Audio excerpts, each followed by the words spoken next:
ஸ்ரீ குருபியோ நமः. ஹரி ஓம். குரோ ராகவேந்திரா.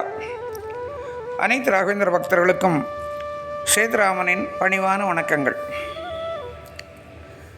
பல்வேறு பக்தர்கள் என்னிடம் கேட்கக்கூடியதான ஒரு கேள்வி, ராகவேந்திர சுவாமிகள் அருளை பெறுவதற்கு எளிமையான வழி என்ன? இதே கேள்வியைத்தான் நான் சுமார் 60 வருடங்களுக்கு முன்பாக 1965ஆம் வருடம் என்னுடைய குரு என்னை மந்திராலயத்துக்கு அழைத்து சென்று ராகவேந்திர மூல பிருந்தாவனை தரிசனம் செய்ய செய்து எனக்கு வழிகாட்டிய போது அவருடன் கேட்ட கேள்வியும் இதுதான். ராகவேந்திர பிருந்தாவனத்தை முதலாக தரிசனம் செய்து என்ன அறியாத ஒரு சந்தோஷம். பிருந்தாவனத்தை பார்த்த உடனே மனசார அவர்கிட்ட பிரார்த்தனை பண்ணேன், வாழ்க்கையில் நான் முன்னேறி நல்ல வழியில் இருக்கிறதுக்கு நீங்கள் தான் அனுகிரகம் பண்ணணும் என்று சொல்லி அவர்கிட்ட பிரார்த்தனை செய்துவிட்டு என் குருவிடம் நான் கேட்டேன், ராகவேந்திரனுடைய அருளை பெறுவதற்கு எளிமையான வழி ஏதாவது இருந்தால் சொல்லுங்கள், நான் அதை முயற்சி செய்கிறேன் என்று சொன்னபோது என்னுடைய குரு எனக்கு சொன்ன பதில் இதுதான். ராகவேந்திர சுவாமிகளுக்கு ரொம்ப பிடித்தமானது அப்பண்ணாச்சாரியார் அவர்களால் இயற்றப்பட்டதான ராகவேந்திர குரு ஸ்தோத்திரம். அந்த ஸ்தோத்திரத்தை நீ தினமும் பாராயணம் செய்து வந்தால் உன்னுடைய கோரிக்கைகள் எல்லாம் கண்டிப்பாக நிறைவேறும், அவருடைய பரிபூர்ண அனுகிரகம் உனக்கு கிடைக்கும் என்று சொல்லி என்னுடைய குரு என்னை ஆசீர்வாதம் செய்தார். அந்த காலத்திலே 1965 மந்திராலயத்துக்கு தமிழ்நாட்டிலிருந்து வரக்கூடிய பக்தர்கள் ரொம்ப குறைவு. அதிகமாக ராகவேந்திர பற்றி அந்த காலத்தில் தெரியாத காலம் அது. மந்திராலயம் மிக பெருசாக அப்பெல்லாம் டெவலப்மெண்ட் இல்லை, இப்போ இருக்க மாதிரி இல்லை. அப்போ மந்திராலயத்தில் இந்த ராகவேந்திர குருஸ்தோத்திர புஸ்தகம் கிடைக்குமான்னு எனக்கு ஒரு பார்க்கணும்னு சொல்லி முயற்சி பண்ணி வெளியில் வந்து பார்க்கும்போது அங்கே சந்திரிகா புக் ஸ்டால் அப்படிங்கிற பெயரில் ஒரு பெட்டி கடை ஒன்று இருக்கும். அங்கே வந்து ராகவேந்திர படம் போட்ட கேலண்டர்ஸு, சின்ன சின்ன தெலுங்கு கன்னட புஸ்தகங்கள் இருக்கும். வேறு ஒன்றும் தமிழ் புஸ்தக வாய்ப்பே கிடையாது. இருந்தாலும் அவங்ககிட்ட அந்த கடையில் போய் கேட்டேன், ராகவேந்திர குருஸ்தோத்திரம் தமிழில் இருந்தால் கொடுங்கன்னு சொல்லி கேட்டேன். என்னுடைய பாக்கியம், குருராஜோட பரிபூர்ண அனுகிரகம், ஒரே ஒரு தமிழ் புஸ்தகம் ராகவேந்திர குருஸ்தோத்திரம் சின்ன பாக்கெட் சைஸ் புத்தகம் கிடச்சிது. என் குருவே ஆச்சரியப்பட்டார், எப்படி உனக்கு இங்கே கிடச்சி தமிழ் புஸ்தகம் கிடச்சின்னு கேட்டார். அது குருராஜோடைய அனுகிரகம், அவ்வளோதான். அந்த புத்தகத்தை கொண்டு நான் தினமும் தட்டு தடுமாறி அது ஓரளவுக்கு படிச்சுட்டே வந்தேன். ஓரளவுக்கு மனப்பாடம் ஆயிடுச்சு. ஒரு முறை என்னுடைய குரு அவர் வீட்டிலே உட்காந்து பூஜை அறையில் உட்காந்து பூஜை பண்ணிகிட்டு இருக்கும்போது ராகவேந்திர குருஸ்தோத்திரம் சொல்லிகிட்டு இருக்கார். நான் அவரை தொந்தரவு செய்யக்கூடாது என்று எண்ணி பூஜை அறைக்கு வெளியிலே அமர்ந்து கொண்டு மெதுவான குறையிலே அவர் கூடவே சேர்ந்து குருஸ்தோத்திரம் சொல்லிட்டு வந்தேன். பூஜையை முடித்து வெளியில் வந்தவர், நான் தான் அவர் கூட சேர்ந்து குருஸ்தோத்திரம் சொன்னேன்னு தெரிஞ்சுட்டு சந்தோஷப்பட்டு என்னை அமரச் செய்து மீண்டும் ஒருவரை அவர் குருஸ்தோத்திரம் சொல்லி என்னை பின்னாலே சொல்ல சொன்னார். அப்போது உச்சரிப்பு பிள்ளைகளையெல்லாம் என்னை திருத்தி கொடுத்து சரியான வழிகாட்டினார்.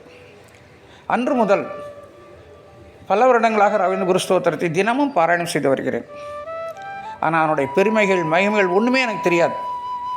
இன்றைக்கி ஏதோ ஓரளவு தெரியும், அவ்வளோதான். இன்னும் நிறைய இருக்குது. அது பெரிய சுரங்கம், வைர சுரங்கம், தங்கச் சுரங்கம். அது படிக்க படிக்க ஆழ்ந்து பார்க்க பார்க்க பெரியவர்கள்ட்ட அதை பற்றி பேசும்போது அவர்கள் எடுத்து ஒவ்வொரு வார்த்தைக்கும் சொல்கிறத பார்க்கும்போது அவ்வளோ ஆச்சரியமாக இருக்குது. எப்பேற்பட்ட பொக்கிஷன் நமக்கு கிடைத்திருக்கு என்று நான் அப்பொழுது தான் ஆச்சரியப்பட்டேன். இது தெரியாமலே ஒரு மூடனாக ஏதோ குருஸ்தோத்திரமாக தான் சொல்லிகிட்டே இருக்கு. 2006ஆம் வருஷம் எனக்கு ராகவேந்திர அனுகிரகம். அந்த அனுகிரகம் என்னென்னா, அன்று ஒரு நாள் ஒரு சொப்பனத்திலே நான் மந்திராலயத்திலே பிரகாரத்திலே நின்று கொண்டிருக்கிறேன். அப்பொழுது சொப்பனத்திலே மந்திராலயம் மூல பிருந்தாவன சன்னதியிலிருந்து ஒரு குரல், அவருடைய உருவம் தெரியவில்லை, ஆனால் இந்த குரல் தெளிவாக எனக்கு கேட்டது. எதுக்கு இந்த யந்திரம் தந்திரன் அலைஞ்சிட்ருக்க? குருஸ்தோத்திரத்தில் இல்லாத என்ன இருக்குது, அதை சொல்லுவா போதும். இவ்வளோதான் அவருடைய குரல். தெளிவான உத்தரவு, தெளிவான வழிகாட்டுதல். சொப்பனம் கலைஞ்ச பிறந்தே எனக்கு புரிஞ்சு எப்பேற்பட்ட பொக்கிஷன் நம்ம கையில் கொடுத்துட்டு நம்ம அதை பற்றி தெரியாமல் இருக்குமேன்னு கவலைப்பட்டு உடனே அது சம்மந்தப்பட்ட புத்தகங்கள் எல்லாம் தேடி அதனுடைய பொருள் என்ன, விளக்கம் என்ன, அதனுடைய லட்சியார்த்தங்கள் என்ன, அது ஹிடன் மீனிங்ஸ், அதில் இருக்கக்கூடிய முக்கியமான விஷயங்கள் என்ன சொல்லப்பட்டிருக்கு என்றெல்லாம் தெரிந்து கொள்ள வேண்டும் முயற்சி பண்ணி எனக்கு தெரிஞ்ச பெரியவர்களிடமெல்லாம் இதை பற்றி கேட்டு ஓரளவுக்கு எனக்கு ஒரு ஐடியா கிடச்சிது. எனக்கு தெரிஞ்ச அளவுக்கு மிகப்பெரிய பொக்கிஷமாக எனக்கு தெரியுது, பெரிய தங்கச்சரம் வைரச்சரமாக தெரியுது. இன்னும் பூர்ணமாக தெரிந்தவர்கள்லாம் அதை பற்றி எவ்வளோ தூரம் உயர்வாக பேசியிருப்பார்கள். அப்படி இல்லை அப்படின்னா அந்த குருஸ்தோத்திரம் ராகவேந்திர சுவாமி சாட்சியாயா ஸ்தோத்திரம்னு சொல்லி முடிச்சு கொடுத்துருப்பாரா? எப்பேற்பட்ட விஷயம் இருந்தால் ராகவேந்திர சுவாமி அந்த மாதிரி சொல்லியிருக்கணும். தானாக முன்வந்து சொன்னப்பட்ட விஷயம் அது. ராகவேந்திர சுவாமி பிருந்தாவனம் ஆன உடனே ஏற்பட்ட முதல் அனுகிரகம் இந்த ராகவேந்திர குருஸ்தோத்திரம் தான். அந்த குருஸ்தோத்திரத்தை நாம் தினமும் தவறாமல் விடாமல் பக்தியோடு சொல்லி வந்தால் போதுமானது. நம்முடைய எல்லா கோரிக்கைகளும், நியாயமான கோரிக்கைகள் அத்தனையும் கண்டிப்பாக நிறைவேறும். அதில் சந்தேகமே கிடையாது. ராகவேந்திர குருஸ்தோத்திரம் யக்படேத் பக்திபூர்வகம் தஸ்ய குஷ்டாதி ரோகானாம் நிவர்த்திஸ்வரையா பவேத். ராகவேந்திர குருஸ்தோத்திரை பக்திபூர்வமாக நீங்கள் சொல்ல வேண்டும். சொன்னால் குஷ்டம் போன்ற கொடிய நோய்கள் எல்லாம் காணாமல் போகும் என்று அது சொல்லப்பட்டிருக்கிறது.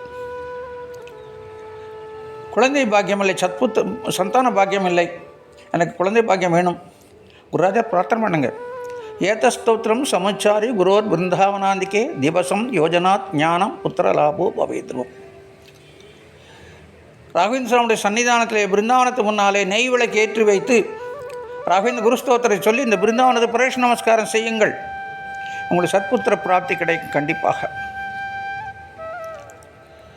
எனக்கு சாஸ்திர ஞானம் இல்லை, வேதம் தெரியாது, சமஸ்கிருதம் தெரியாது, எனக்கு ஒன்றுமே தெரியல, எல்லாம் கற்றுக்கணும் ஆசையாக இருக்குது.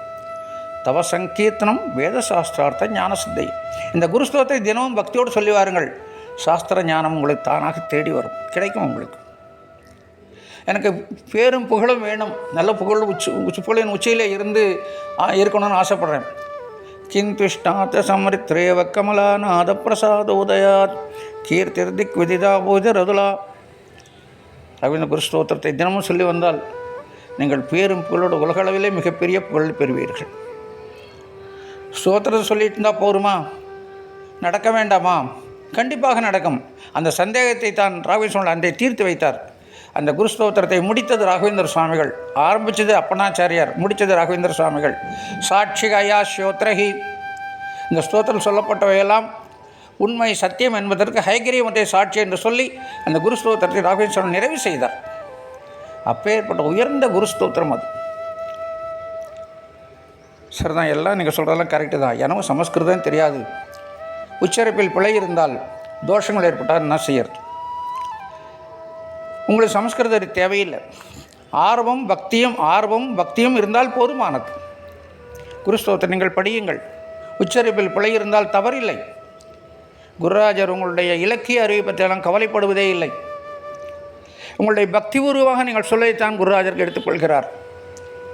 யார் மூலமாக உங்களுக்கு அதை திருத்தி கொடுத்து உங்களை சரி பண்ணி கொடுத்துருவார். ஆனால் அனுகிரகத்துக்கு குறைவே இல்லை, உங்களை அள்ளி கொடுக்கறதுக்கு குருராஜர் தயாராக இருக்கார்.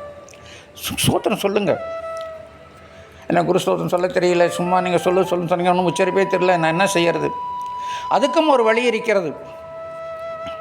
இந்த வருடம் 2025ஆம் வருடம் பிப்ரவரி மாதம் 9ஆம் தேதி ஞாயிற்றுக்கிழமை அன்றைக்கு சென்னை திருவள்ளூருக்கு அருகிலே இருக்கக்கூடிய பூண்டி நீர் தேக்கத்துக்கு அருகிலே இருக்கக்கூடியதான அம்மன் சத்யநாதன் அவர்களால் நிறுவப்பட்டதான ராகவேந்திர கிரந்தாலயா என்னும் பிரதிரூப ராகவேந்திர சன்னிதானத்திலே பிப்ரவரி மாதம் 9ஆம் தேதி ஞாயிற்றுக்கிழமை அன்று 1008 பக்தர்களை கொண்டு ராகவேந்திர குருஸ்தோத்திர சமஷ்டி பாராயணம் நடைபெற இருக்கிறது.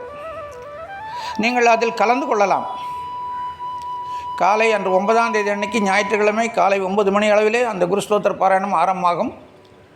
நீங்கள் அதற்கு முன்பாக வந்துவிட்டால் காலையில் அங்கே லைட் டிஃபன் காஃபி கொடுத்து உங்களுக்கு அந்த ராகவேந்திர குருஸ்தோத்திர புஸ்தகம், அந்த ராகவேந்திர குருஸ்தோத்திர அட்டை மாதிரி பாக்கெட்டில் வைக்கிற மாதிரி ஒரு சின்ன அட்டை கொடுத்து உங்களை அமர செய்து உங்களுக்கு பதம் பிரித்து சொல்லி கொடுத்து உங்களை சொல்ல வைப்பார்கள். ஒரு 4-5 தடவை நீங்கள் குருஸ்தோத்திரம் சொல்லலாம் அங்கே உட்காந்து எல்லோரும் சேர்ந்து. அப்போது அது முடிஞ்சு வரும்போது உங்களால் ஒரு தைரியம் ஏற்படும். என்னால் நானாக இந்த குருஸ்தோத்திரத்தை தினமும் படிக்க முடியும் நம்பிக்கை ஊட்டி தான் உங்களை வெளியில் அனுப்புவார்கள். அந்த அளவுக்கு அந்த ஒரு 2 மணி நேரத்தில் உங்களுக்கு எல்லாம் சொல்லிக் கொடுத்துருவாங்க. மதியம் இந்த குருஸ்தோத்திரம் பாராயணம் முடிந்தவுடனே அழகான அருமையான அன்னப்பிரசாதம் உங்களுக்கு தயாராக இருக்கும். நீங்கள் அன்னப்பிரசாதம் உண்டு மன நிறைவோடும் வயிறு நிறைவோடும் நீங்கள் சந்தோஷமாக வெளியில் வரலாம். இதுக்கு எந்த விதமான கட்டணங்களும் கண்டிப்பாக கிடையாது. இதை ஃப்ரீ சர்வீஸ் பண்ணுறாங்க. இது மிகப்பெரிய பாக்கியம், ஒரு அருமையான சந்தர்ப்பம். தமிழ்நாட்டில் இதுவரையிலும் 1008 பக்தர்களை கொண்டு ஒரே நேரத்தில் 1008 பக்தர்களை கொண்டு குரு ஸ்தோத்திர பாராயணம் செய்து இதுதான் முதல் தடவை. வாருங்கள், எல்லோரும் வந்து கலந்து கொள்ளுங்கள், அந்த குரு ஸ்தோத்திரத்தை கற்றுக்கொள்ளுங்கள், எல்லோரும் சேர்ந்து சொல்லுங்கள்.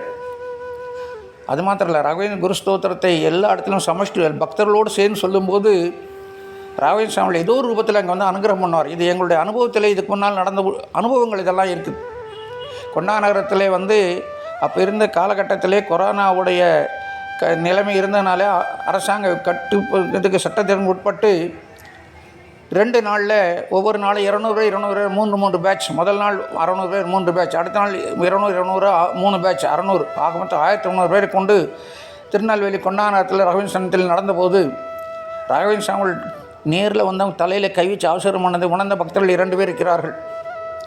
இன்னும் பல்வேறு பக்தர்களுக்கு பல்வேறு அனுகிரகங்கள் நடந்ததெல்லாம் நடந்திருக்கு. அப்போ 200 பேர் இருக்கும்போதே நடந்தது. இப்போ 1000 பேர் ஒரே டைமில் இருந்து சொல்லும்போது ராகவேந்திர சாமி மந்திரால் உட்கார மாட்டாங்க, நேராக கிரந்தாலயாவுக்கு வந்துடுவாங்க. அப்பண்ணாச்சாரியர் வருவார். அங்கே அவருடைய பரிபூர்ண அனுகிரகம் உங்களுக்கு கண்டிப்பாக கிடைக்கும். யாருக்கு ராகவேந்திர சாமியோட தரிசனம் கிடைக்கும், யாருக்கு ராகவேந்திர சாமியோட ஸ்பர்ஷ தரிசனம் அனுகிரகம் கிடைக்கும் சொல்ல தெரியாது நமக்கு, அதனால நமக்கு தெரியவே தெரியாது. ஆனால் பக்தியோடு செல்லும்போது ராகவேந்திர சாமியோட பரிபூர்ண கருணா கடாட்சம் அனுகிரகம் ஒவ்வொரு பக்தருக்கும் கண்டிப்பாக கிடைக்கும்.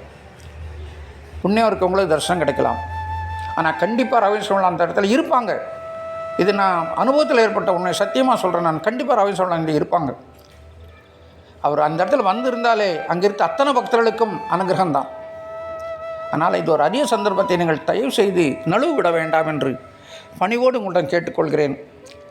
நீங்கள் இதுக்கு எந்த கட்டணமும் கிடையாது. இந்த குரு ஸ்தோத்திரத்தை உலகத்தில் எல்லா பக்தர்களும் எல்லா மக்களும் சொல்லணும். அவருடைய அனுகிரகத்தை அள்ளி செல்ல வேண்டும். கங்கா ஜலம் போலே வெள்ளமாக அவனுடைய அனுகிரகம் ஓடிக்கொண்டே இருக்கிறது, பிரவாகமாக ஓடிக்கொண்டே இருக்கிறது.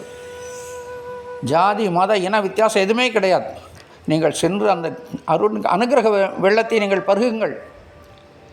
உங்களுடைய பாவங்கள் தொலைந்து அனுகிரகம் பெற்று வளமான வாழ்வு வாழ முடியும்.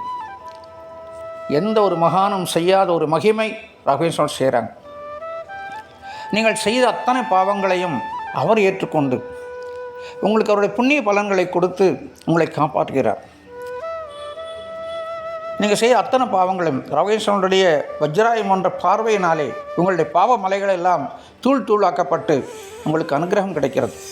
ஸ்ரீ ராகவேந்திர சகல பிரதாத்தா, என்னெல்லாம் நீங்கள் கேட்குறீங்களோ அத்தனையும் அவர் அனுகிரகம் பண்ண தயாராக இருக்கார். அந்த அனுகிரகம் பெறுவதற்கு தடையாக இருக்கக்கூடிய பாவ கர்மாக்களை எல்லாம் அவர் ஏற்றுக்கொண்டு அவர் செய்த புண்ணிய கர்மாக்களின் பலன்களை உங்களுக்கு கொடுத்து உங்களை காப்பாற்றுகிறார். எந்த ஒரு மகானும் செய்யாத மகிமை ராகவேந்திர சுவாமி செய்கிறார். ராகவேந்திர சுவாமி பூமியில் உட்கார்ந்து தபஸ் பண்ணாடி காரணம் என்ன அவருக்கு வேணும்? அவருக்கு ஒன்றுமே வேண்டியதில்லை. ஆனால் நம்ம எல்லாம் குழந்தைகளெல்லாம் நல்லா இருக்கணுங்கிற நல்ல எண்ணத்தோடு, பரந்த எண்ணத்தோடு, இந்த கருணையினாலே, மகா கருணையினாலே அவர் பூமியில் உட்காந்து 700 வருஷங்கள் தபஸ் பண்ணிட்டு உட்காந்துருக்கார். இந்த சரீரத்தோட உயிரோடு உட்காந்து தபஸ் பண்ணிகிட்ருக்கார். அவருடைய அந்த புண்ணிய பலன்களாக நமக்கு கொடுத்து நம்மை வாழ்வில் உயிர்த்து சந்தோஷமாக வைக்கணும்னு அவர் ஆசைப்பட்டு செய்துட்ருக்கார். அவரை தேடி நம்ம போகணும். கங்கா ஜலம் போல அவருடைய அனுகிரகம் ஓடிக்கொண்டு இருக்கும்போது நம்ம தானே தேடி போகணும். கங்கை வந்து ஜாதி மதம் இனம் வித்தியாசம் பார்க்கிறதா? யார் அங்கே ஸ்நானம் பண்ணாலும் அவங்களுக்கு புண்ணியம் கிடைக்கும். அதே மாதிரி ராகவேந்திர சுவாமி அனுகிரகம் ஓடிக்கொண்டிருக்கிறது. நீங்கள் எந்த மதம், எந்த ஜாதி, எந்த இனம் எதுவும் கவலையே இல்லை. அவரிடம் சென்று நீங்கள் அந்த அனுகிரக வெள்ளத்தை பருகுங்கள். உங்கள் வாழ்வு வளமாக அமையும் என்பதில் எந்த விதமான ஐயப்பாடுமே கிடையாது. வாருங்கள், நாம் எல்லோரும் அந்த கிரந்தாலயாவில் பிப்ரவரி மாதம் 9ஆம் தேதி ஞாயிற்றுக்கிழமை, இந்த வருஷம் 2025 9/2/2025 ஞாயிற்றுக்கிழமை திருவள்ளூர் அருகில் இருக்கக்கூடிய பூண்டி நீர் தீர்க்கத்துக்கு அருகிலே இருக்கக்கூடியதான அம்மன் சத்யநாராயணால் நிறுவப்பட்டுள்ளதான ராகவேந்திர கிரந்தாலயம் சன்னிதானத்திலே நாம் எல்லோரும் ஒன்று கூடி ராகவேந்திர குரு ஸ்தோத்திரத்தை நாம் எல்லோரும் சேர்ந்து பாராயணம் செய்து ராகவேந்திர சுவாமியுடைய பரிபூர்ண அனுகிரகத்துக்கு நாம் எல்லாம் பாத்திரராகவும் அவருடைய அனுகிரகம் நமக்கு எல்லாம் அள்ளி கொடுக்கற தயாராக இருக்கார். நீங்கள் கேட்கணும், அவர் கொடுப்பார். அதனால் நான் மீண்டும் கிரந்தாலய சந்திப்பு என்று சொல்லி உங்களிடம் விடைபெறுகிறேன். குருராஜா அர்ப்பணமஸ்து, குரு கிருஷ்ணா அர்ப்பணமஸ்து.